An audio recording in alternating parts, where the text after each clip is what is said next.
रख हौसला, कर फैसला, तुझे वक्त बदलना है। नमस्कार, hope you all are doing well. UPHCSC की सीरीज लेकर हाजिर हूं मैं, वीना कपूर।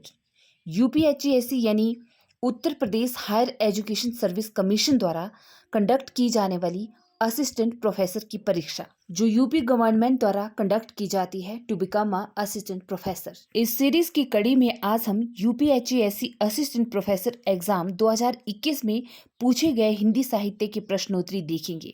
तो आइए शुरू करते हैं। इस सीरीज का पहला प्रश्न देखिए, रसलीन का मूल नाम पूछा है। रसलीन का मूल नाम क्या है? ऑप्शंस है सैयद मुस्तफ़ा, मोहम्मद सईद, सईद अहमद या सईद गुलाम नबी। तो आंसर यहाँ पर डी होगा, ऑप्शन डी। रसलीन का मूल नाम सैयद गुलाम नबी है।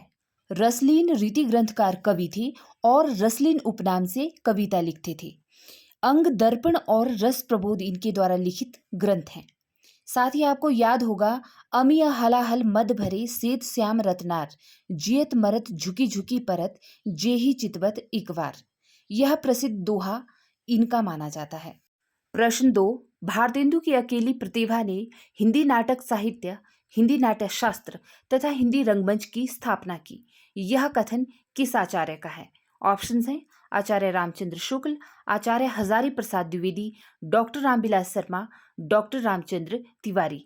तो देखिए यहाँ पर ऑप्शन डी सही उत्तर होगा, क्योंकि डॉक्टर रामचंद्र तिवारी ने भारतेंदु के संबंध में अपने ग्रंथ हिंदी का गद्य साहित्य में यह लिखा था कि भारतेंदु की अकेली प्रतिभा ने हिंदी नाटक साहित्य, हिंदी नाट्य शास्त्र तथा हिंदी रंगमंच की स्थापना की है।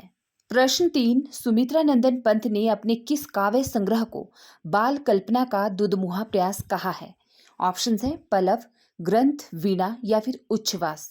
तो देखिए ऑप्शन सी इसका सही उत्तर होगा। सुमित्रा नंदन पंत ने अपने वीणा काव्य संग्रह को बाल कल्पना का दुधमुहा प्रयास कहा है। ऐसा इन्होंने क्यों कहा होगा भला? क्योंकि ये जो वीणा नामक काव्य संग्रह इन्होंने लिखा, ये उन्होंने अपने जीवन के शुरुआती समय में लिखा। देखिए लगभग 1900 में इनका जन्म हुआ था उत्तराखंड के कौसानी जिले में। ठीक है, 1900 में जन्म हुआ था, तो 1927 की रचना है इनकी यह वीणा। तो आप अंदाजा लगा लीजिए कि यह इनके शुरुआती जीवन की रचना है।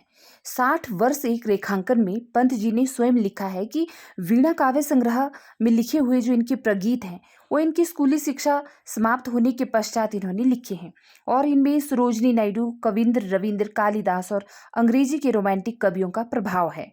इसलिए इस वीणा नामक काव्य संग्रह में हमें कवि पंत का बालकंठ, उत्सुकता, जिज्ञासा और भोलेपन का भी सजीव चित्र देखने को मिलता है। देखिए जब कोई भी क्रिएटर किसी क्रिएटिविटी की रचना करता है ना, या रचनाकार बनता है, लेखक बनता है, तो ये तो पंत के शुरुआती जीवन की रचना थी। तो इसलिए उन्होंने इसे क्या कहा, बाल कल्पना का दुधमुहा प्रयास कहा, क्योंकि जो उसका परिवेश होता है, गांव के परिवेश में रहता था, तो उसका भी बहुत ज़्यादा असर पड़ता है। जो उस समय की सोच होती है, एक बाल रूप की जो सोच होती है, समझ होती है, उसका भी कहीं ना कहीं प्रभाव पड़ता है हमारी क्रिएटिविटी पर।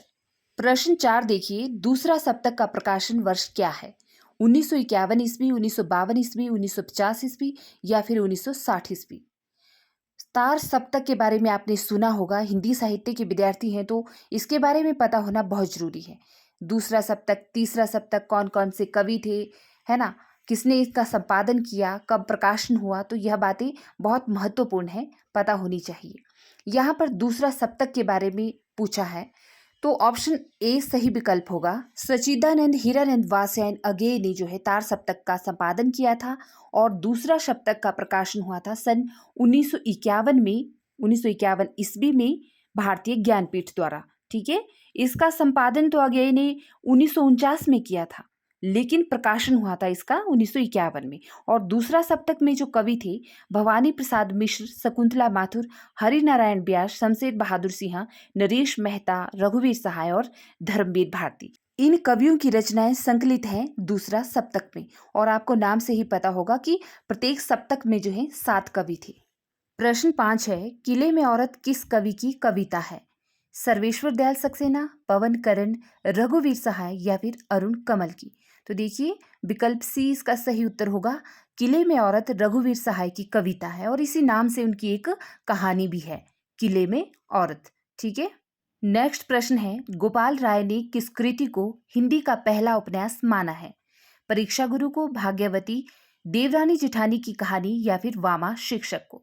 तो देखिए, गोपाल राय ने पंडित गौरीदत्त शर्मा कृत देवरानी जेठानी की कहानी को हिंदी का पहला उपन्यास माना है और ये बहुत महत्वपूर्ण उपन्यास है, बहुत महत्वपूर्ण रचना है, कई बार परीक्षा में पूछी जाती है।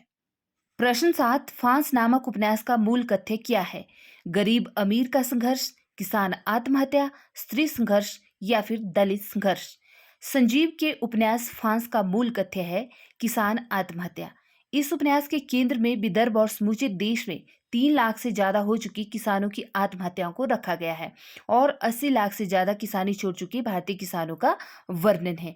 संजीव हिंदी साहित्य की जनवादी धारा के प्रमुख कथाकारों में से एक हैं और ये जो फांस नामक इनका उपन्यास है, यह किसान आत्महत्या पर केंद्रित इनके अनेक वर्षों के शोध का परिणाम है। फांस एक तरह से खतरे की घंटी भी है और आत्महत्या के विरुद्ध आत्मबल प्रदान करने वाली चेतना और जमीनी संजीवनी का संकल्प भी है। प्रश्न 8 देखिए, सचेतन कहानी की अवधारणा किस कहानीकार की है? कहानीकारों के नाम है मोहन राकेश की, कमलेश्वर की, राजेंद्र यादव की या फिर महीप सिंह की? तो ऑप्शन डी सही उत्तर होगा। सचेतन कहानी की अवधारणा कहानीकार महीप सिंह की है। सचेतन कहानी का प्रारंभ महीप सिंह द्वारा किया गया है और 1964 में आधार नामक पत्रिका का सचेतन कहानी विशेषांक प्रकाशित हुआ था, जिसे इस आंदोलन का प्रारंभ माना जाता है। ठीक है, इस आधार नामक पत्रिका से जो है सचेतन कहानी आंदोलन का प्रारंभ माना जाता है। इस आंदोलन ने जीवन के प्रति सचेतन दृष्टि अपनाने पर बल दिया था और सचेतन कहानी ने कहानी में पश्चिम से आयातित आधुनिकता और उसके मूल्यों का विरोध किया था। प्रश्न 9 देखिए, निम्नलिखित नाटक एवं नाटककारों को सुमेलित कीजिए। एक तरफ नाटकों के नाम है और दूसरी तरफ नाटककारों के।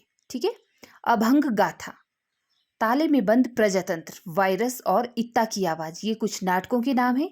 बिभू कुमार, असगर बजाहत, नरेंद्र मोहन, राजेश जैन, ये कुछ नाटककार हैं। ठीक है, तो चलिए मिलान करते हैं। अभंग गाथा, तो यहाँ पर अभंग गाथा जो है किसका नाटक है? यह नाटक है आपके नरेंद्र मोहन का। ठीक है, अभंग गाथा नरेंद्र मोहन का नाटक है। ताले में बंद प्रजातंत्र, यह नाटक है आपके बिभू कुमार का। ठीक है, बिभू कुमार का ताले में बंद प्रजातंत्र।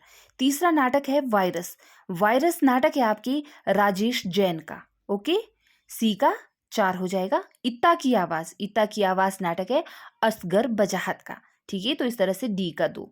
तो देखिए यहाँ पर ए विकल्प में ए का 3, बी का 1, सी का 4 और डी का 2, अर्थात विकल्प ए सही उत्तर। प्रश्न 10, भारत दुर्दशा को निम्नलिखित में से क्या माना जाता है?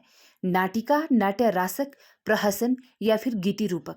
देखिए, नाटकों के ही प्रकार हैं यह, ABCD में जो विकल्प के तौर पर दिए हैं। तो भारतेंदु का जो नाटक है भारत दुर्दशा, वह कैसा नाटक है? नाट्य रासक की श्रेणी में आता है यह नाटक। ठीक है, तो ऑप्शन बी सही उत्तर होगा। प्रश्न 11 देखिए, सौभाग्य और दुर्भाग्य मनुष्य की दुर्बलता के नाम है। यह कथन किसका है? ध्रुव स्वामिनी का, कोमा का, शकराज का या फिर चंद्रगुप्त का? तो ऑप्शन सी सही उत्तर होगा। यह कथन जयशंकर प्रसाद के नाटक ध्रुव स्वामिनी के पात्र शकराज का है। ठीक है, शकराज क्या बोलते हैं कि सौभाग्य और दुर्भाग्य मनुष्य की दुर्बलता के नाम है। प्रश्न 12 देखिए, लंका की एक रात के निबंधकार कौन है? विद्यानिवास मिश्र, कुबेरनाथ राय, बालकृष्ण भट्ट या फिर हजारी प्रसाद द्विवेदी? तो लंका की एक रात, यह निबंध किसका है? कुबेरनाथ राय का। ठीक है, तो ऑप्शन बी सही उत्तर हो जाएगा। प्रश्न 13 देखिए, मिला तेज से तेज किस विधा की रचना है? संस्मरण विधा की, रेखा चित्र विधा की, जीवनी विधा की या फिर आत्मकथा विधा की? तो विकल्प सी सही उत्तर होगा। मिला तेज से तेज जीवनी विधा की रचना है और यह सुभद्रा कुमारी चौहान की जीवनी है। ठीक है, जिसे कि उनकी पुत्री सुधा चौहान ने लिखा है। प्रश्न 14 देखिए, अपनी जमी अपना आसमान की लेखिका कौन है? कौशल्या बेसंत्री, सुशीला टाकभोरे, रजनी तिलक या फिर रेखा कस्तवार? तो देखिए, ये सारी की सारी आधुनिक कवित्रियों के नाम है। ठीक है, लेखिकाओं के नाम है। अपनी जमी अपना आसमान की लेखिका है रजनी तिलक जी, यह उनकी आत्मकथा है। ठीक है, अपनी जमी अपना आसमान रजनी तिलक जी की आत्मकथा है। प्रश्न 15, कछुआ धर्म निबंध के लेखक कौन है? पद्म सिंह शर्मा, चंद्रधर शर्मा गुलेरी, बालकृष्ण भट्ट या फिर बाल मुकुंद गुप्त? तो कछुआ धर्म निबंध के लेखक हैं आपके चंद्रधर शर्मा गुलेरी जी और गुलेरी जी की कहानियां तो आपको पता ही होगा, है ना। 3 कहानियां इनकी बहुत प्रसिद्ध है और मात्र 3 कहानियां इनकी कहानियों का प्रमाणिक कहानी संसार माना जाता है। सुखमय जीवन, बुद्धू का कांटा और उसने कहा था। और इनके निबंध का नाम है कछुआ धर्म। चलिए नेक्स्ट प्रश्न है प्रश्न 16। आप हुदरी किस साहित्यकार की आत्मकथा है? कौशल्या वेसंतरी की, कुसुम असल की, रमणिका गुप्ता की या फिर चित्रा मुदगल की? तो आप हुदरी रमणिका गुप्ता की आत्मकथा है। ठीक है, आप हुदरी नाम से इन्होंने अपनी आत्मकथा लिखी है।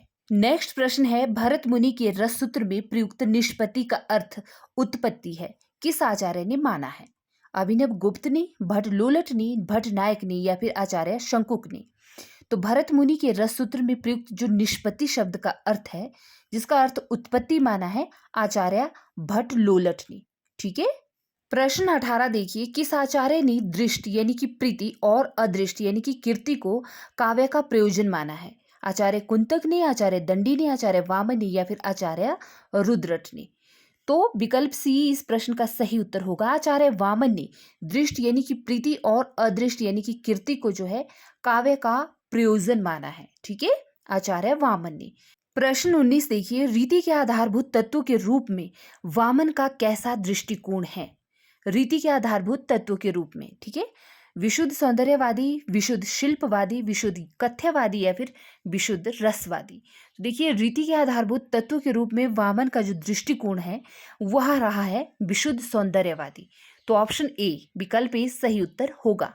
प्रश्न 20 देखिए, चलती चाकी देख के दिया कबीरा रोए, दो पाटन के बीच में साबुत बचा ना कोई? काव्य पंक्तियों में कौन सी शब्द शक्ति है? यहाँ पर आपसे शब्द शक्ति पूछा है। ठीक है, अभिधा शब्द शक्ति, लक्षणा शब्द शक्ति, व्यंजना शब्द शक्ति या फिर विलक्षणा? कबीरदास की उपयुक्त काव्य पंक्तियों में व्यंजना शब्द शक्ति है। शब्द शक्तियों के बारे में तो आपने पढ़ा ही होगा। व्यंजना शब्द शक्ति कहाँ पर प्रयोग होती है? जैसे जहाँ पर वाक्य तो साधारण होता है लेकिन जो पाठक या श्रोता होता है ना, वो अपने अपने हिसाब से उसका अलग अलग अर्थ लेते हैं। ठीक है, तो वहां पर व्यंजना शब्द शक्ति होती है और इससे जो उत्पन्न भाव होता है ना, उसे व्यंग्यार्थ कहते हैं। और हमें यह भी पता है कि व्यंजना शब्द शक्ति दो तरह की होती है, शाब्दिक व्यंजना और आर्थी व्यंजना। शाब्दिक जहाँ शब्द के आधार पर व्यंजना होती है, आर्थी जहाँ अर्थ के आधार पर व्यंजना होती है। कबीरदास का प्रस्तुत उदाहरण ही देखिए कि चलती जाकी देख के दिया कबीरा रोए, दो पाटन के बीच में साबुत बचा ना कोई।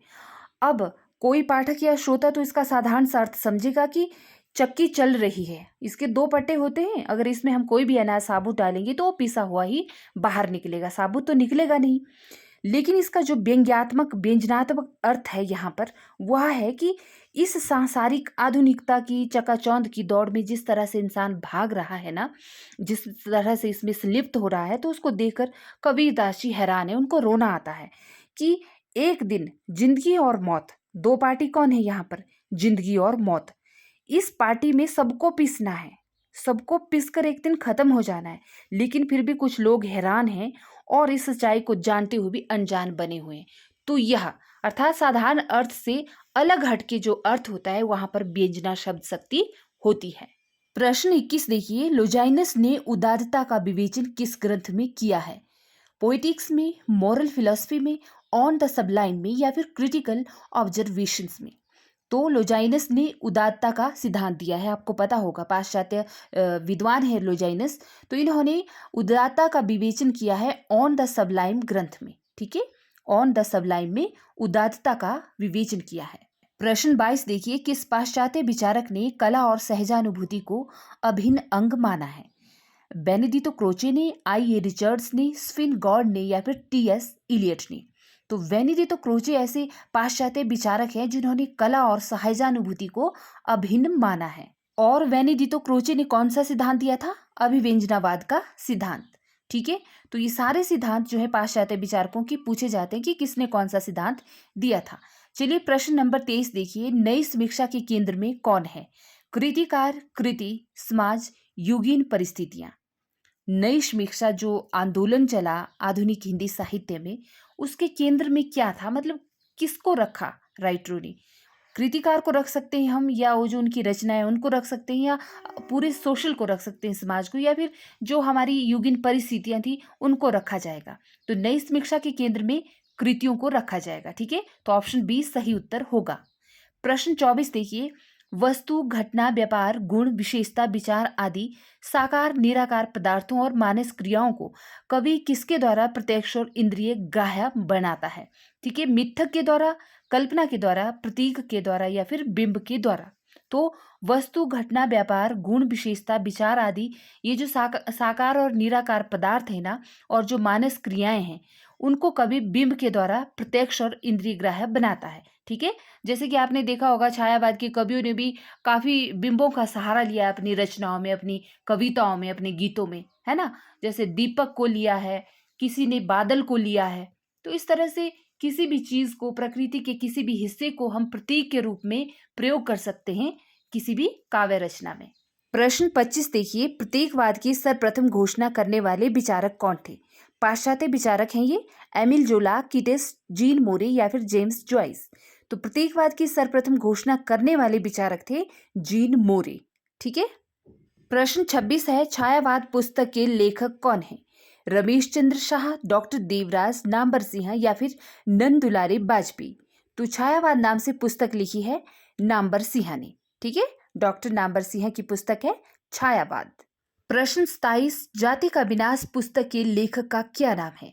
सुरेंद्र अज्ञात, चंद्रिका प्रसाद जिज्ञासु, कवल भारती, डॉक्टर भीमराव अंबेडकर।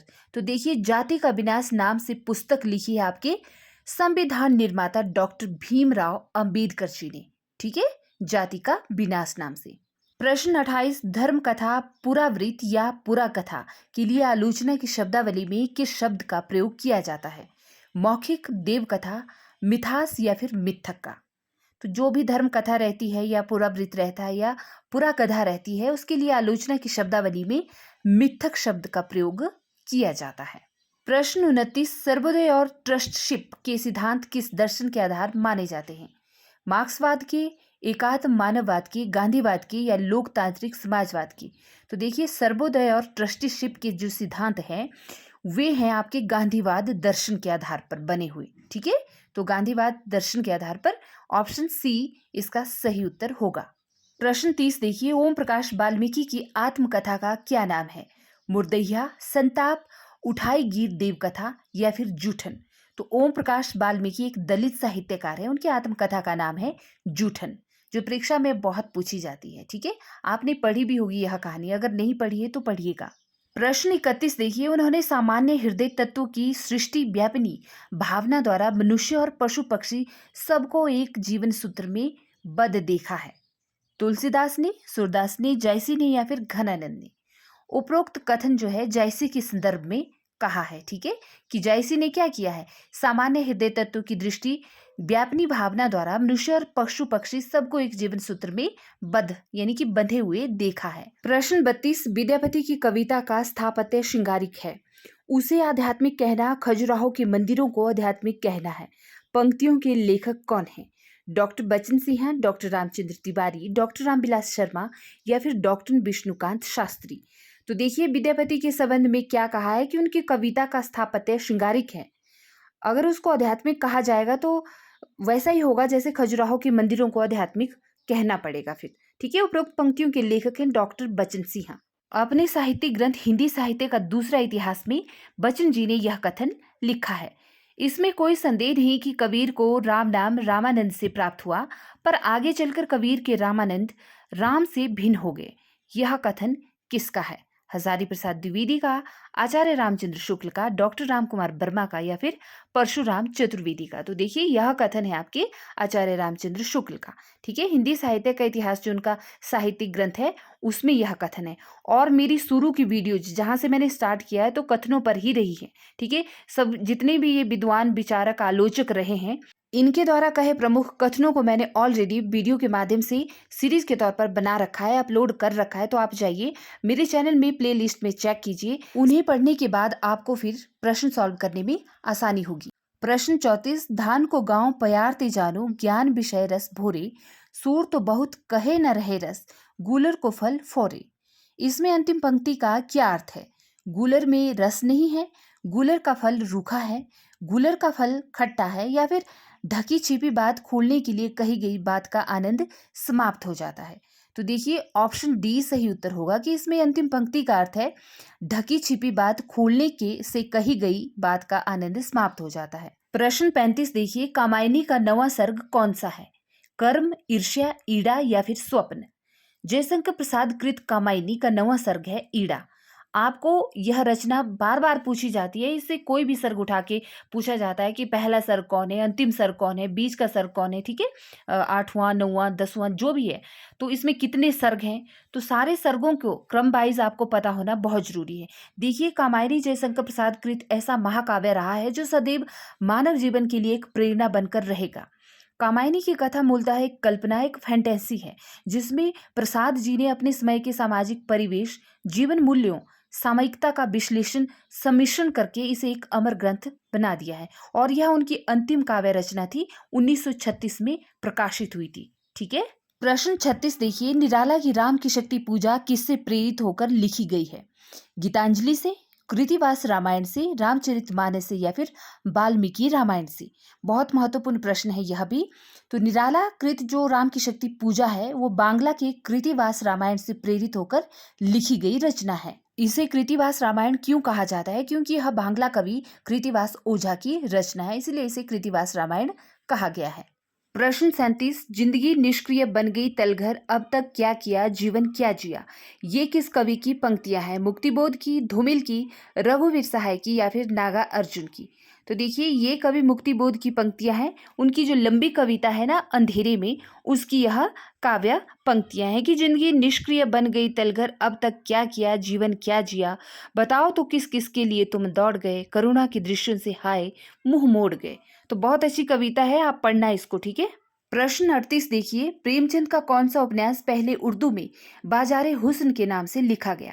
प्रेमाश्रम, कायाकल्प, सेवा सदन या फिर रंगभूमि? तो प्रेमचंद का सेवा सदन उपन्यास जो है पहले उर्दू में लिखा गया था बाजारे हुस्न के नाम से। प्रश्न 39 देखिए, उसने कहा था कहानी का प्रकाशन वर्ष किस वर्ष हुआ था? सन 1914 ईस्वी में, सन 1915 ईस्वी में, सन 1916 ईस्वी में या फिर सन 1917 ईस्वी में? उसने कहा था चंद्रधर शर्मा गुलेरी कृत कहानी है और इसका प्रकाशन हुआ था 1915 ईस्वी में और यह सरस्वती पत्रिका में छपी थी। ठीक है, और तत्कालीन जो समालोचक थे उन्होंने इसे आधुनिक युग की कहानी माना था। प्रश्न 40 है, मृदंगिया किस कहानी का पात्र है? लाल पान की बेगम का, पंचलाइट का, समदिया का या फिर रसप्रिया का? तो देखिए मृदंगिया जो है फणीश्वर नाथ रेणु की कहानी है, रसप्रिया उसका प्रमुख पात्र है। ठीक है, तो कहानीकारों के नाम तो पूछे जाते ही हैं कि किसकी यह कहानी है, साथ में कहानी में जो मेन पात्र होते हैं, मुख्य पात्र, तो उनको भी पूछा जाता है, तो हमें यह पता होना बहुत जरूरी है। प्रश्न 41 देखिए, अंधा युग का वह कौन सा पात्र है जो अभिशप्त जीवन जीने को बाध्य है? दुर्योधन, युयुत्सु, धृतराष्ट्र या फिर अश्वत्थामा? धर्मवीर भारती का नाटक है अंधा युग। ठीक है, तो इसका जो पात्र है अश्वत्थामा, वह ऐसा अभिशप्त जीवन जीने को बाध्य है, ऐसा पात्र है। ठीक है, धर्मवीर भारती द्वितीय तार सप्तक के कवि रहे हैं और इनके द्वारा रचित अंधा युग नाटक जो है भारतीय रंगमंच का एक महत्वपूर्ण नाटक है जिसका रचना काल 1954 ईस्वी का है। यह 5 अंकों पर आधारित एक गीति नाट्य है जो वक्ता और श्रोता की शैली में लिखा गया है और सबसे पहले इस नाटक का जो प्रसारण हुआ था ना, वह आकाशवाणी पर हुआ था। और भी बहुत सारी महत्वपूर्ण बातें हैं, आगे आने वाले समय में सब बातें क्लियर करूंगी आपको। ठीक है, प्रश्न 42 देखिए, वैद्य जी किस उपन्यास के पात्र हैं? झूठा सच के, भूले बिसरे चित्र के, राग दरबारी के या फिर विश्रामपुर का संत? इस उपन्यास के तो वैद्य जी जो हैं श्रीलाल शुक्ल के राग दरबारी उपन्यास के पात्र हैं। ठीक है, उपन्यास के पात्र हो चाहे कहानी के पात्र, प्रत्येक मुख्य पात्रों को पता होना हमें जरूरी है। देखिए कहानी पता होगी ना हमें कि किस पर आधारित कहानी है, तो हमें उनके पात्रों के नाम भी स्वतः ही याद हो जाते हैं। प्रश्न 43 देखिए, पिता गए माता गई गुरुदेव गए, कंधे से कंधा भिड़ाकर प्राण देने वाला चिर सहचर सिंहरण गया। चंद्रगुप्त नाटक में यह कथन किसका है? चंद्रगुप्त का, चाणक्य का, मालविका का या फिर अलका का? तो देखिए जयशंकर प्रसाद कृत चंद्रगुप्त नाटक में यह कथन स्वयं चंद्रगुप्त पात्र ने कहा है। ठीक है, तो विकल्प ए सही उत्तर होगा। प्रश्न 44, इस देश में प्रजा के हृदय में कोई स्मृति मंदिर बना जाने की शक्ति आप में है? पर यह सब तब हो सकता है कि वैसी स्मृति की कदर आपके हृदय में भी होनी चाहिए। इन पंक्तियों के लेखक कौन है? हजारी प्रसाद द्विवेदी, बाल मुकुंद गुप्त, बालकृष्ण भट्ट या फिर प्रताप नारायण मिश्र। तो देखिए विकल्प बी, इन पंक्तियों के लेखक स्वयं बाल मुकुंद गुप्त हैं। ठीक है। प्रश्न 45, भाइयों अब तो नींद से जागो, अपने देश की सब प्रकार से उन्नति करो, जिसमें तुम्हारी भलाई हो वैसी किताब ही पढ़ो। यह कथन किस निबंध से लिया गया है? वैष्णवता और भारतवर्ष से, आपसे भारतवर्षोन्नति कैसे हो सकती है, या फिर शिव शंभू के चिट्ठे से। तो देखिए यह कथन भारतेंदु हरीशचंद्र के निबंध भारत वर्षोन्नति कैसे हो सकती है से लिया गया है। विकल्प सी इस प्रश्न का सही उत्तर होगा। प्रश्न 46, श्रद्धा ग्रहण करने की भी एक विधि होती है, मुझसे अभी सहज ढंग से श्रद्धा ग्रहण नहीं होती, अटपटा जाता हूँ, अभी पार्ट टाइम श्रद्धेय ही हूँ। यह कथन किस निबंध से लिया गया है? श्रद्धा और भक्ति से, आचरण की सभ्यता से, विकलांग श्रद्धा के दौर से, या फिर धर्म और समाज नामक निबंध से। तो देखिए यह कथन हरिशंकर प्रसाई की निबंध विकलांग श्रद्धा के दौर से लिया गया है। तो विकल्प सी सही उत्तर होगा। प्रश्न 47 देखिए, मनुष्य ही साहित्य का लक्ष्य है, यह किस आलोचक की स्थापना है? आचार्य रामचंद्र शुक्ल, आचार्य हजारी प्रसाद द्विवेदी, डॉक्टर रामविलास शर्मा या फिर डॉक्टर नामवर सिंह। विकल्प बी इस प्रश्न का सही उत्तर होगा। मनुष्य ही साहित्य का लक्ष्य है, यह स्थापना आचार्य हजारी प्रसाद द्विवेदी जी की है। ठीक है, तो विकल्प बी। प्रश्न 48 देखिए, कुत्ते की आवाज रपट किस कृति में संकलित है? मेरा परिवार, अकेला मेला, ऋणजल धनजल या फिर चीड़ों पर चांदनी।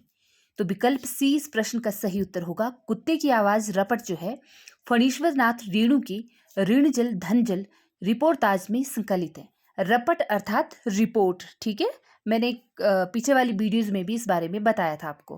प्रश्न 49, ब्रेख्त और एक उदास नगर शीर्षक अध्याय किस पुस्तक में है? सुंधियां उस चंदन के बन की, याद हो कि ना याद हो, चीड़ों पर चांदनी या फिर अपनी खबर। तो देखिए विकल्प सी इस प्रश्न का सही उत्तर है। ब्रेख्त और एक उदास नगर शीर्षक अध्याय जो है निर्मल वर्मा की यात्रा साहित्य चीड़ों पर चांदनी में है। ठीक है, यह अध्याय किसमें है? चीड़ों पर चांदनी, जो निर्मल वर्मा का क्या है? यात्रा साहित्य है। ठीक है। प्रश्न 50 देखिए, विष्णु प्रभाकर को आवारा मसीहा लिखने में कुल कितने वर्ष लगे? 11 वर्ष, 12 वर्ष, 13 वर्ष या फिर 14 वर्ष। तो विकल्प डी इस प्रश्न का सही उत्तर होगा। विष्णु प्रभाकर को बंगला लेखक शरद चंद्र चट्टोपाध्याय की जीवनी लिखने में कुल 14 वर्ष लगे। ठीक है, आवारा मसीहा नाम से इन्होंने इनकी जीवनी लिखी है। प्रश्न 51 है, किस विद्वान ने सर्वप्रथम आर्य भाषाओं के अध्ययन की ओर भाषा वैज्ञानिकों का ध्यान आकृष्ट किया? विलियम जोन्स ने, ग्रियर्सन ने, बीम्स ने या फिर हार्नले ने। तो विकल्प डी इस प्रश्न का सही उत्तर होगा। हार्नले ऐसे विद्वान रहे हैं सर्वप्रथम आर्य भाषाओं के अध्ययन की ओर भाषा वैज्ञानिकों का ध्यान इन्होंने आकृष्ट किया है।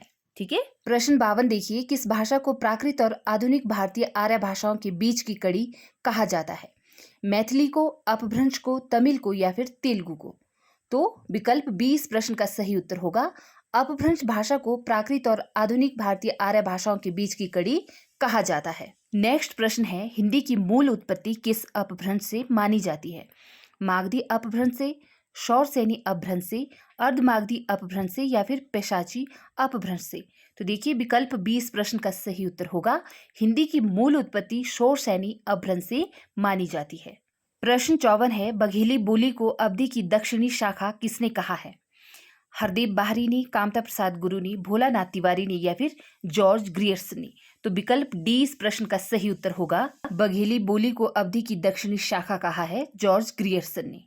प्रश्न 55 देखिए, ब्रज बोली किस भाषा का एक कृत्रिम रूप है? असमी का, ब्रज भाषा का, भोजपुरी का या फिर बांग्ला का। तो ब्रज बोली ब्रज भाषा का ही एक कृत्रिम रूप है। प्रश्न 56, उच्चारण स्थान के आधार पर छ ध्वनि कैसी ध्वनि है? ओष्ठ्य, दंतोष्ठ्य, तालव्य या फिर जिह्वामूलीय। तो देखिए विकल्प सी इस प्रश्न का सही उत्तर होगा। उच्चारण स्थान के आधार पर छ जो है तालव्य ध्वनि है। आप छ बोल के देखिए, तालु से इसका स्पर्श होता है ना, तो इसीलिए यह तालव्य ध्वनि है। नेक्स्ट प्रश्न है, राजभाषा आयोग की सिफारिशों पर विचार करने के लिए संसदीय समिति का गठन किस अनुच्छेद के अंतर्गत किया गया है? अनुच्छेद 343, अनुच्छेद 344, अनुच्छेद 351 या फिर अनुच्छेद 345। तो देखिए इस प्रश्न का सही उत्तर होगा विकल्प बी। राजभाषा आयोग की सिफारिशों पर विचार करने के लिए संसदीय समिति का गठन अनुच्छेद 344 के अंतर्गत किया गया है, आर्टिकल 344। नेक्स्ट प्रश्न है, नागरी लिपि का विकास किस लिपि से हुआ है? विकल्प है सैंधव लिपि, खरोष्टी लिपि, यूनानी लिपि या फिर ब्राह्मी लिपि। तो इस प्रश्न का सही उत्तर होगा विकल्प डी, नागरी लिपि का विकास ब्राह्मी लिपि से हुआ है। नेक्स्ट प्रश्न है, प्राचीन नागरी का दक्षिण भारत में क्या नाम है? देवनागरी, आनंद नागरी, नादेन नागरी या फिर ब्राह्मण नागरी। तो देखिए, प्राचीन नागरी का दक्षिण भारत में नंद नागरी नाम है। ठीक है, विकल्प सी इस प्रश्न का सही उत्तर हो जाएगा। प्रश्न 60 देखिए, उदंत मार्तंड पत्र में खड़ी बोली का उल्लेख किस नाम से किया गया है? हिंदुस्तानी भाषा नाम से, पूर्वी भाषा नाम से, मध्य देशीय भाषा नाम से या फिर प्राच्य देशीय भाषा नाम से। तो विकल्प सी इस प्रश्न का सही उत्तर होगा। उदंत मार्तंड पत्र में खड़ी बोली का उल्लेख मध्य देशीय भाषा नाम से किया गया है। प्रश्न 61 देखिए, हिंदी प्रदीप के संपादक कौन थे? श्रीनिवास दास, बालकृष्ण भट्ट, दुर्गा प्रसाद मिश्र या फिर बद्री नारायण चौधरी प्रेमखन। तो इस प्रश्न का उत्तर होगा विकल्प बी, हिंदी प्रदीप के संपादक थे बालकृष्ण भट्ट।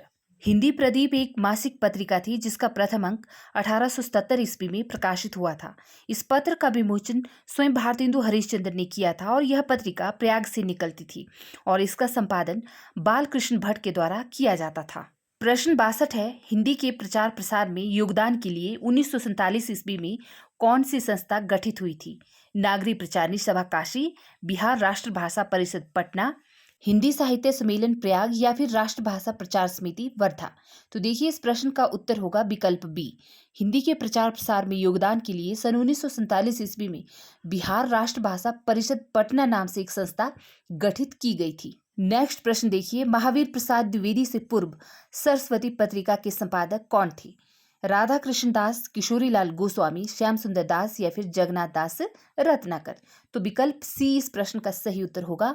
महावीर प्रसाद द्विवेदी से पूर्व सरस्वती पत्रिका के संपादक रहे श्याम सुंदर दास जी। इसके बाद फिर महावीर प्रसाद द्विवेदी जी ने लगभग 33 वर्ष की आयु में सन 1903 ईस्वी से सरस्वती पत्रिका का दायित्व अपने हाथों में ले लिया था और 1920 तक इस पत्रिका का संपादन कार्य करते रहे।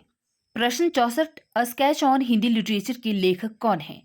FEK, जॉर्ज अब्राहम ग्रियर्सन, मौलवी करीमुद्दीन या फिर एडविन ग्रीव्स। तो विकल्प डी इस प्रश्न का सही उत्तर है। A sketch on Hindi literature के लेखक रहे आपके एडविन ग्रीव्स। प्रश्न 65 है, ढोला मारूरा दोहा में ढोला के पिता का क्या नाम है? राजा जसवंत सिंह, राजा नल, राजा जयसिंह या फिर राजा हरराज सिंह। तो देखिए, विकल्प ए इस प्रश्न का सही उत्तर है। ढोला मारूरा दोहा में ढोला के पिता का नाम राजा जसवंत सिंह है। आपको याद होगा, ढोला मारूरा दोहा 11वीं शताब्दी में रचित एक लोक भाषा काव्य है और इसमें राजकुमार ढोला और राजकुमारी मारू की प्रेम कथा का वर्णन है। ये कथा कवि कल्लोल द्वारा लिखी गई थी। प्रश्न 66 देखिए, गोरखनाथ का समय 11वीं शती है। यह मान्यता किस विद्वान की है? राहुल सांकृत्यायन की, डॉक्टर हजारी प्रसाद द्विवेदी की, आचार्य रामचंद्र शुक्ल की या फिर डॉक्टर पीताम्बर दत्त बर्थवाल जी की। तो आंसर होगा डी विकल्प, डॉक्टर पीताम्बर दत्त बर्थवाल गोरखनाथ का समय मानते हैं 11वीं शती। नेक्स्ट प्रश्न है, नाथ पंथ सिद्धों की परंपरा से ही छंटकर निकला है। यह कथन किस विद्वान का है? ऑप्शन है डॉक्टर रामकुमार वर्मा, राहुल सांकृत्यायन, शिवसिंह सेंगर या फिर आचार्य रामचंद्र शुक्ल जी। तो विकल्प डी इस प्रश्न का सही उत्तर होगा। यह कथन आचार्य रामचंद्र शुक्ल का है। हिंदी साहित्य का इतिहास ग्रंथ में इन्होंने यह कथन लिखा है कि नाथ पंथ जो है सिद्धों की परंपरा से ही छंटकर निकला है। प्रश्न 68, दक्षिण के आलवार संत किस शाखा से संबंधित माने जाते हैं? प्रेम मार्ग की शाखा से, ज्ञान मार्ग की शाखा से, राम भक्ति शाखा से या फिर कृष्ण भक्ति शाखा से। तो देखिए, यहाँ पर आंसर कोई भी नहीं दिया है। यहाँ पर जो HPHCSC में यह प्रश्न पूछा गया था, लेकिन उत्तर जो आंसर की थी उसमें उत्तर कुंजी में यह प्रश्न गलत सिद्ध हुआ था, क्योंकि दक्षिण के आलवार संत राम और कृष्ण भक्ति शाखा से संबंधित माने जाते हैं। तो इस तरह से इस प्रश्न का उत्तर सी और डी दोनों होगा। ठीक है। नेक्स्ट प्रश्न है, तुलसीदास की निम्नलिखित कृतियों में कौन सी कृति कांडों में विभाजित नहीं है? पार्वती मंगल, बरबे रामायण, गीतावली या फिर कवितावली। तो विकल्प ए सही उत्तर होगा।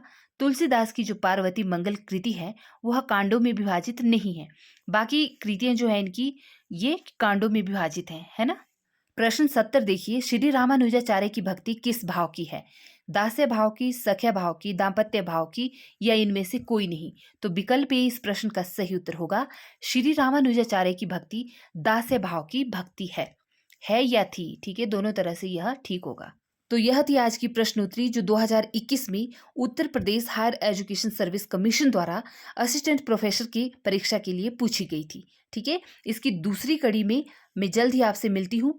तब तक आप अपना ख्याल रखिए, पढ़ते रहिए और कुछ ना कुछ सीखते रहिए। नमस्कार।